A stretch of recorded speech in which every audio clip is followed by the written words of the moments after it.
Muito bom dia, meus irmãos. Lição 12, Sofrimento e Morte de Cristo. João, capítulos 18 e 19. O estudo de hoje é um dos mais difíceis da Bíblia. Esses dois capítulos são ricos em detalhes sobre os últimos minutos da vida de Jesus. É muito sofrimento e isso sempre nos deixa impactados e emocionados. O versículo 1 diz: depois de dizer essas coisas, ou tendo Jesus dito isto, ou ainda, tendo terminado de orar, conforme no capítulo 17, Jesus saiu e atravessou o vale do Cedron. Do outro lado havia um olival, onde entrou com eles. Mateus e Marcos chamam este olival de Jardim do Getsemane, que significa lagar de azeite. Era um local de retiro favorito, frequentado por Jesus e seus discípulos. O versículo 2 diz que Judas, o traidor, conhecia aquele lugar.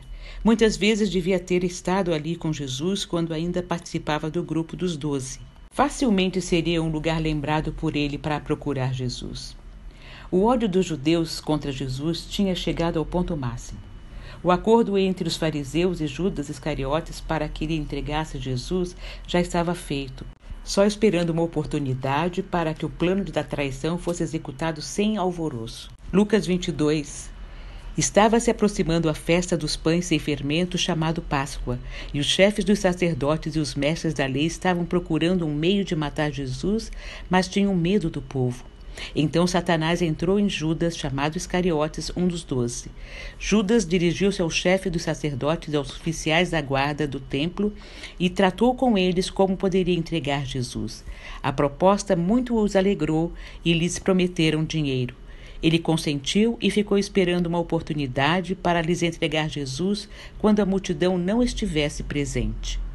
João não fala sobre a oração de Jesus no Getsemane. Apesar disso, é importante nos lembrarmos de que ali ele orou. Ele se ajoelhou e orou com a alma angustiada pelo que haveria de passar.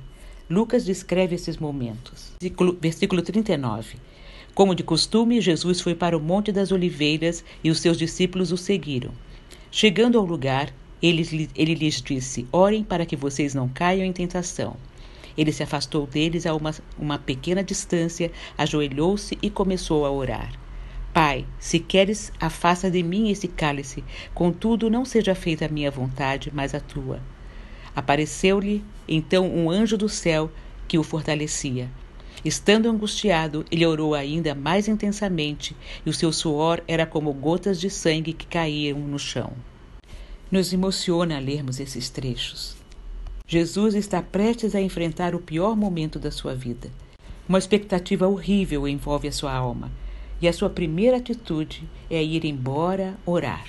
No capítulo 26, versículo 36 de Mateus diz assim: então Jesus foi com seus discípulos para um lugar chamado Getsemane e lhes disse: sente-se aqui enquanto eu vou ali orar. Esta é uma lição dada por Jesus no Getsemane. Não importa o que esteja acontecendo ou venha a acontecer, primeiro ora. Martinho Lutero disse o seguinte: eu tenho muito a fazer hoje que acho que vou passar as primeiras 3 horas em oração. Nos emociona ler que somos consolados no sofrimento como Jesus foi. O anjo não foi enviado para pôr fim ao sofrimento. O anjo veio para lhe dar a força necessária para a dor ainda maior que sentiria. Sua angústia e tristeza, sua imensa dor em oração, fez com que seu suor se transformasse em sangue. Jesus estava muito angustiado, porém não buscou isolamento. Buscou a companhia das pessoas que ele amava. Pedro, Tiago e João, que são seus discípulos espiritualmente maduros. Podemos aprender mais essa lição com Jesus. Evitar o isolamento, mesmo na maior tristeza e angústia. O auto-isolamento numa crise é uma forma de autopiedade. Esta não foi a intenção de Jesus. No Getsemane, como em todo lugar ao longo da sua vida, Jesus busca os interesses de seu Pai sempre. Vários grupos se uniram com o objetivo de prender Jesus. Uma escolta de soldados romanos, oficiais dos principais sacerdotes, saduceus, fariseus e policiais do templo. Representantes políticos, sociais, religiosos, todo o povo representado por eles e guiados por Judas, o discípulo traidor. chegaram ao jardim do Getsêmani com lanternas, tochas e armas. Versículo 3 do capítulo 18. A citação de lanternas, tochas e armas é uma evidência de que João foi uma testemunha ocular. Somente ele faz essa citação. No versículo 5, João afirma que Jesus se entregou voluntariamente, perguntando a quem buscavam. Jesus, sabendo tudo o que lhe ia acontecer, saiu e lhes perguntou: a quem vocês estão procurando? A Jesus de Nazaré, responderam eles. Sou eu, disse Jesus. E Judas, o traidor, estava com eles. Quando Jesus disse, sou eu, eles recuaram e caíram por terra. Novamente lhes perguntou, a quem procuram?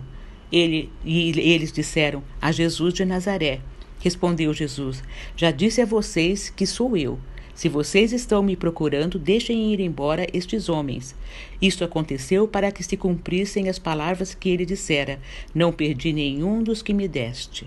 João omite as informações registradas pelos outros evangelistas, mas em sua narrativa vemos a majestade do Filho de Deus, perante o qual os inimigos recuam e caem, conforme as palavras do Salmo 27, 2. Quando homens maus avançarem contra mim para destruir-me, eles, meus inimigos e meus adversários, é que tropeçarão e cairão. Todas as forças atuantes, lideradas pela influência maligna de Satanás, recuam e se prostram diante daquele que recebeu toda a autoridade do Pai. Quando Jesus disse, sou eu, eles recuaram e caíram por terra. Pela segunda vez, Jesus se entregou voluntariamente, mas teve o cuidado de certificar que os discípulos ficariam em liberdade. Versículo 8. Era cumprimento da palavra que Jesus disse na oração sacerdotal, quando ele se coloca diante de Deus em favor dos discípulos e em nosso favor, e ao mesmo tempo como sacerdote e como oferta propiciatória, sabendo que o seu plano de salvação estava se realizando na sua integridade. João 17, 12. Grande e intenso foi o sofrimento de Jesus a caminho da cruz. Jesus foi preso. A escolta, o comandante e os guardas dos judeus prenderam Jesus. O seu julgamento se deu em duas esferas, eclesiástica e civil. Primeiro, Jesus foi levado perante Anás, sogro de Caifás, sumo sacerdote. Depois foi levado a Caifás, estando todo o sinédrio ali reunido, conforme as narrativas de Mateus e Marcos. Pedro e outro discípulo, talvez o próprio João, seguiram Jesus e tiveram acesso ao local do julgamento, onde Jesus foi interrogado, sofreu bofetadas e Pedro o negou por 3 vezes, afirmando que não o conhecia. Versículos 19 ao 27. Então Jesus foi conduzido à presença de Pilatos, governador romano da Judéia. Os judeus desejavam que Jesus fosse morto, mas eles próprios não podiam executar a pena de morte legalmente, conforme o versículo 31. Por isso o encaminharam a quem tinha autoridade governamental para isso. A crucificação era a penalidade comum entre os romanos, nos casos a que fosse necessário aplicá-la. Se condenado por Pilatos, Jesus receberia a sentença de morte na cruz, cumprindo-se a palavra que ele seria levantado da terra. Capítulo 12, versículo 32. O plano de redenção do homem traçado por Deus estava se cumprindo.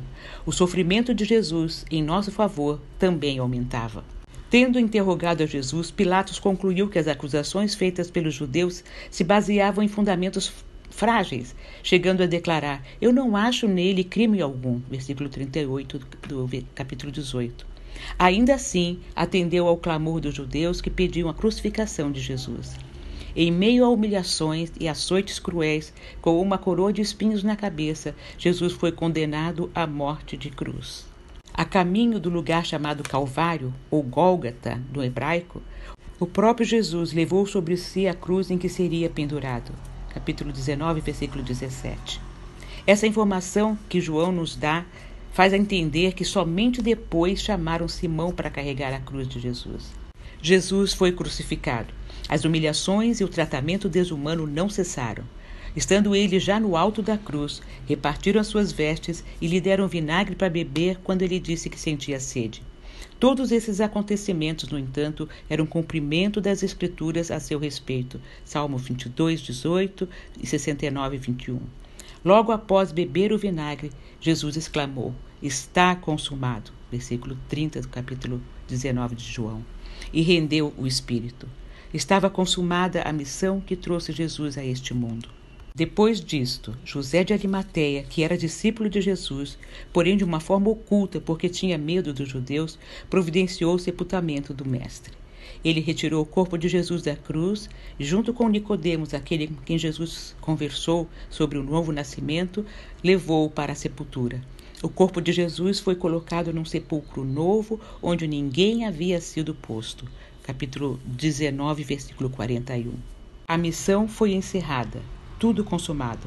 Sua missão de vir e ser o Salvador do mundo foi perfeita. Não foram os açoites romanos que mataram Jesus. Ele se entregou. Não foram as dores que machucaram sua alma. O medo não era da coroa de espinhos. Certamente não conseguimos descrever e nem imaginar qual o tamanho da ira que ele recebeu do Pai. Não sabemos o que é carregar todos os pecados do mundo. Porém, foi exatamente o que aconteceu. O maior evento da história.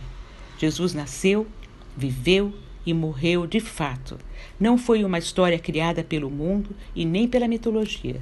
A história é uma grande testemunha da obra de Jesus, um fato inquestionável. Tudo isso aconteceu porque Deus amou imensamente e de forma sublime o mundo, que deu seu Filho unigênito, para que todo aquele que nele crê não pereça, mas tenha a vida eterna. Amém. Louvado seja o nosso Deus. Amém e amém.